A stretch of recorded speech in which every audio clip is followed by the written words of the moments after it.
Hola, mi nombre es Gemma Stephanie Martínez Yáñez y en esta ocasión voy a hacer un video síntesis de lo abordado durante el semestre para el módulo 614, metodología 2, el método científico y evaluación psicológica bajo la tutela del maestro Mario Fausto Gómez Lamont. En este video vamos a abordar algunos de los temas que se vieron en el semestre. Vamos a hacer una reseña conceptual sobre género y ciencia, otra sobre las relaciones metodológicas al usar la categoría de género en la observación, tanto naturalista como controlada. También durante este semestre se realizaron dos prácticas enfocadas en la observación y el autorregistro. De esta forma vamos a explicar instrumentos y con gráficas y tablas vamos a hacer las conclusiones de dichas prácticas. Entonces comencemos. Vamos a hablar un poquito del contexto. Desde décadas anteriores se cree que las mujeres son inferiores que los hombres en la mayoría de los aspectos, por los que se les ha excluido y marginado. En la mayoría de los ámbitos se ha notado una considerable y marcada diferencia de oportunidades, derechos, obligaciones y prerrogativas entre mujeres y hombres, generando que la participación de las mujeres a lo largo de los diferentes sucesos históricos sea mínima. En este video se aborda dicha problemática enfocada en el ámbito educativo, específicamente la participación de las mujeres en los procesos metodológicos de investigación, abordando entonces las diferencias entre categoría de género, mujeres y varón, así como sus aplicaciones metodológicas. De los movimientos sociales que han cobrado mayor relevancia en los últimos años son los feministas, enfocados en buscar la equidad de género en lo que vienen siendo todos los ámbitos en los que se podrían involucrar. En la actualidad se sigue investigando y formando organismos que se enfoquen en dicha problemática. Si bien esta ha presentado avances y se han presentado situaciones menos radicales dentro de las universidades, es una realidad que aún es un grupo que se encuentra en vulnerabilidad. La importancia del tema no solo radica en la inclusión de las mujeres en el ámbito educativo, sino que además dicha acción nos presenta otros panoramas y perspectivas dentro de la investigación. Para poder entender mejor este tema, vamos a hablar un poquito de los constructos básicos. Vamos a hablar entonces de sexo y género. Sexo se refiere a las características biológicas y anatómicas, las cuales no pueden ser modificadas por factores extrínsecos. Es decir, se va a definir por los órganos genitales, ya sea hombre o mujer, o en su caso intersexual en caso de que desarrollaran los dos órganos sexuales. Respecto al género, podemos decir que es la unión de diferentes factores y características sociales que se aprenden a lo largo de las etapas de desarrollo y estas pueden ser modificadas. Lo que lo constituyen son las prácticas, normas, valores sociales, representaciones y símbolo de cada contexto en donde se desarrolle la persona. Aquí también es importante mencionar algunos otros constructos, como lo que viene siendo la identidad de género, que esta es la expresión social individual en la que cada persona va a identificarse. De la mano viene lo que es la expresión de género, que va relacionado a la vestimenta, a las formas de expresarse, y bueno, también la orientación sexual, que significa o que va relacionado a lo que es la atracción sexual, afectiva, emocional, es decir, a las preferencias sexuales de cada individuo. Ahora bien, hablando de lo que es la perspectiva de género, podemos decir que la utilización de este término se inició en los años 70. De ahí vamos a distinguir tres estadios, que es la inclusión de las mujeres en el análisis, rescatar las oportunidades de las mujeres y centrarse en la posición de las mujeres como víctimas. Las investigaciones no sexistas lo que van a hacer es buscar hacer visibles a las mujeres dentro de la investigación. La perspectiva de género permite la crítica del conocimiento tradicional y además permite un marco de estudio diferente a abordar desde la investigación de los fenómenos científicos.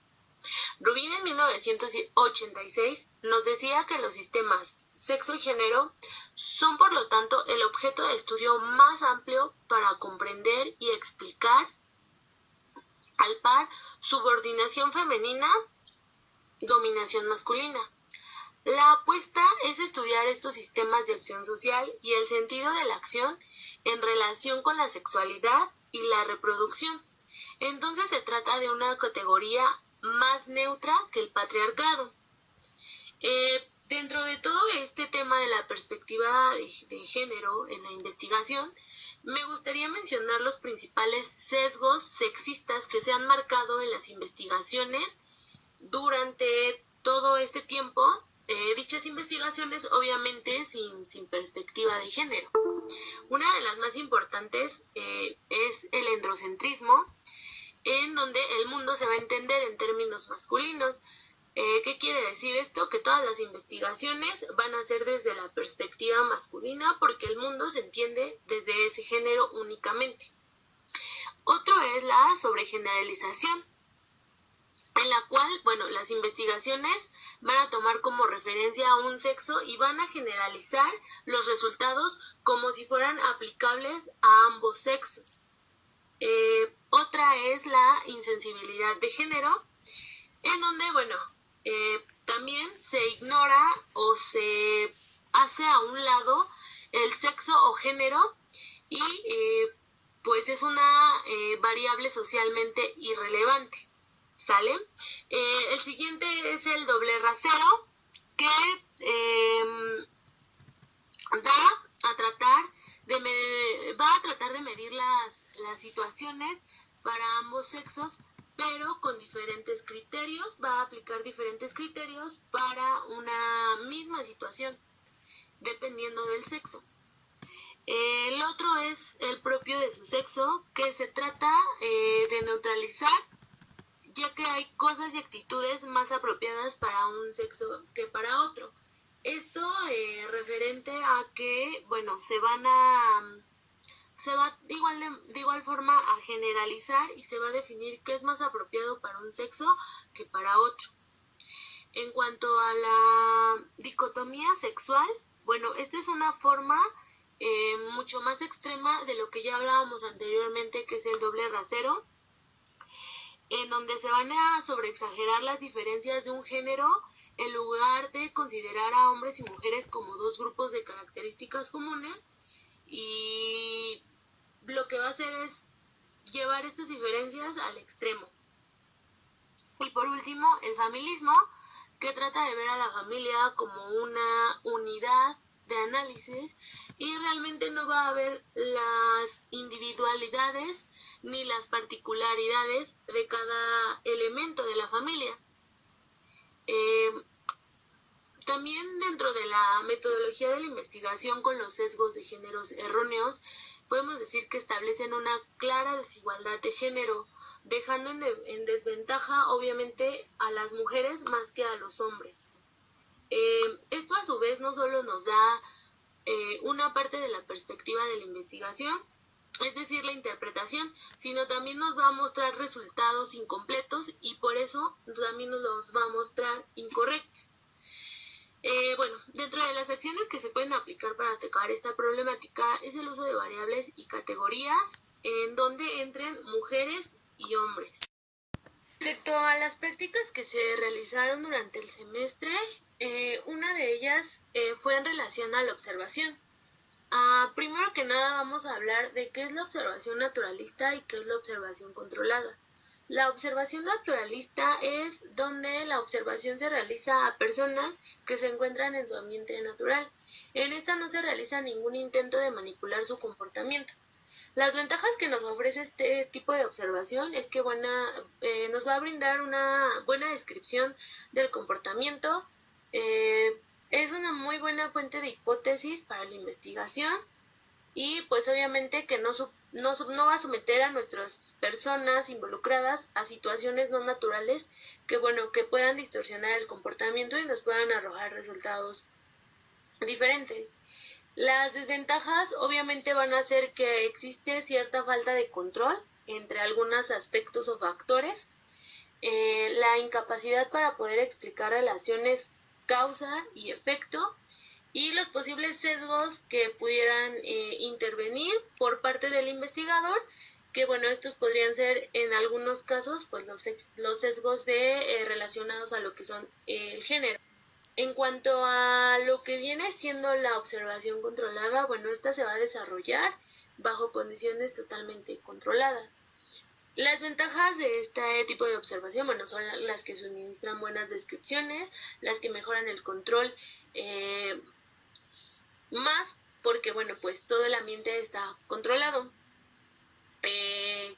Las desventajas, por así decirlo, pues son la incapacidad que se tiene para explicar las relaciones causa y efecto. También en esta parte se puede aplicar muy bien la parte del sesgo en cuanto al observador, quien está observando. Esto puede ser bueno o puede ser malo, ya que, bueno, pueden haber también sesgos de géneros erróneos o también se puede controlar más esa parte. Y bueno, la principal desventaja es que todo el entorno o toda la situación pues va a ser artificial, entonces nos podría arrojar resultados diferentes a una observación naturalista. De acuerdo a nuestra planeación, nosotros teníamos que realizar una serie de prácticas. La primera práctica fue sobre la codificación de la conducta desde la perspectiva de género.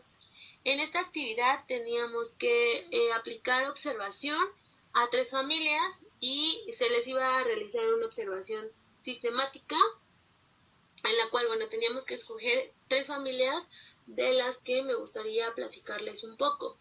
Yo escogí 3 familias con diferentes características. Una de las familias eran adultos mayores, tenían más de 30 años casados. La ocupación de los individuos, de ella, ama de casa, de él, comerciante, y tenían hijos ya mayores, vivían en una casa propia. La segunda familia eran personas entre 35 y 40 años, con un matrimonio de 7 años, con negocio propio, 2 hijos menores, estudiantes, y en la cual los dos trabajaban y vivían en casa propia. Por último, la familia del final era la familia más joven, era una pareja de entre 25 y 30 años con un año de matrimonio, los dos empleados, sin hijos y vivían en una casa rentada. Lo que se trató de hacer para esta investigación, bueno, lo primero que teníamos que hacer era seleccionar una actividad en la que, bueno, pudiéramos ver cuál era su participación de cada uno de los géneros. En este caso, la actividad que yo escogí fue la preparación de alimentos, centrándome en la comida, y de ella se derivaban las otras 3, que eran preparar los alimentos, poner la mesa y lavar trastes. En la siguiente diapositiva explico el resumen metodológico y cómo se realizó la práctica. Bueno, como ya lo mencionaba, el tipo de observación fue una observación naturalista. Las actividades a observar, en este caso es realizada tanto por hombres como por mujeres, y siendo la definición operacional de la conducta fue de orden funcional, y las acciones que se derivan de las unidades conductuales de orden morfológico. Las que se derivaron fueron las 3 de preparar los alimentos, poner la mesa y lavar trastes. El sistema de categorías en este caso fue un sistema nominal, y la categoría se toma en cuenta la presencia o la ausencia de la acción. Nuestras unidades primarias respecto a nuestras medidas conductuales fueron las frecuencias y la duración de las unidades conductuales. Aquí hice una pequeña observación de las diferencias que se encontraron en la investigación realizada en el artículo de Intrusos en la Universidad. Como podemos ver, para esta actividad que yo escogí, que es la de preparar los alimentos, lo que se nota es que hay una mayor participación por parte de las mujeres que de los hombres, con una diferencia del 50% en la mayoría de los casos. Y bueno, en la primer gráfica podemos notar las cantidades en cuanto a hombres y mujeres, y en la segunda podemos ver las horas que se le dedican a esta actividad, que bueno, es la preparación de alimentos, que para las mujeres es aproximadamente 6 horas a la semana, mientras que para los hombres son solamente 3 horas a la semana. Aquí podemos observar el instrumento utilizado para esta observación. La observación se realizó durante 5 días y bueno, podemos observar que se encuentra la preparación de alimentos, poner la mesa y lavar los trastes, y va separado día a día, y bueno, se pone quién la realizó, se marcaba ahí quién realizó esa actividad ese día y cuánto fue la duración. Los resultados que obtuvimos se muestran en las gráficas para cada familia. La segunda práctica trató de una observación controlada en la cual solamente se trabajó con una de las parejas que se había escogido anteriormente y se les aplicó un cuestionario referente a temas de participación en sus familias de hombres y mujeres. Pero lo primero que se implementó fue un registro de observaciones de los participantes del hogar respecto a actividades básicas como la organización del hogar, quién se hacía cargo de la ropa sucia, por ejemplo, del suelo sucio. Y bueno, los resultados se muestran en la gráfica de abajo, donde, bueno, se puede ver que sí o que no se realizaron estas actividades, y esta observación se realizó durante 7 días. Este es el instrumento que se utilizó para lo que fue la observación controlada. Fueron 20 minutos que se le dieron a las parejas para que nos contestaran las siguientes preguntas. Como ya mencionaba, todas son relacionadas a los roles que cada uno lleva o realiza en su hogar. La última práctica que se realizó fue un autoinforme y un autorregistro. Para empezar esta actividad, lo primero que teníamos que hacer era hacer un diario conductual en el cual se registrara por lo menos 3 días alguna situación estresante que nos generara un pensamiento irracional de género. Obviamente este pensamiento nos iba a generar alguna emoción y teníamos que escribir también el pensamiento alternativo para no tener este tipo de pensamientos. Posterior a eso, derivado de se escogió una situación, una conducta, por así decirlo, mala o negativa, y esta se registró durante 5 días. De esta actitud o actividad fue cuando me enojo. Respecto a esta conducta, nosotros teníamos que derivar las 3 categorías de comportamiento del análisis, que era pues un cognoscitivo, la respuesta fisiológica y la conducta. En el cuadro se muestran esos 5 días en los que nosotros tuvimos que registrar esta situación y medimos lo que fue frecuencia, duración e intensidad. En este caso, para yo poder medir la intensidad, realicé una tabla de acuerdo a la frecuencia en la que se suscitaba la conducta. De 1 a 2 era baja, de 3 a 4 era media y de 5 a más era alta. En la gráfica se muestra la frecuencia total de las conductas. Como pueden ver, decir groserías fue la que tuvo mayor intensidad respecto a la frecuencia. Finalmente me gustaría terminar con las conclusiones, con los puntos más importantes. Sexo y género son conceptos diferentes, cada uno tiene individualidad y sin embargo van relacionados. La metodología por género busca que la información recabada sea analizada a partir de la variable sexo, que va a ser el referente más inmediato a observar. La variable sexo dentro de la investigación es una condición necesaria, sin embargo, no solo se requiere de esta para realizar un estudio de género. Dentro de la metodología también es necesario estudiar otro tipo de situaciones, como los ámbitos y las diferentes características sociales en las que interactúan las personas y se ven influenciadas de acuerdo a su función de su género. También un estudio científico emerge cuestiones relacionadas a diferentes factores sociales y culturales relacionados con el sexo y o género. Al contar con una perspectiva de género dentro de una metodología, nos va a permitir tener un panorama muchísimo más amplio y sobre todo con mayor validez, ya que no se va a tomar pues sesgos en la población y tampoco se van a hacer aseveraciones incorrectas o inclinadas hacia un sexo o género. El sexo o género es el principal objeto de estudio y para comprender y explicar la subordinación femenina y dominación masculina.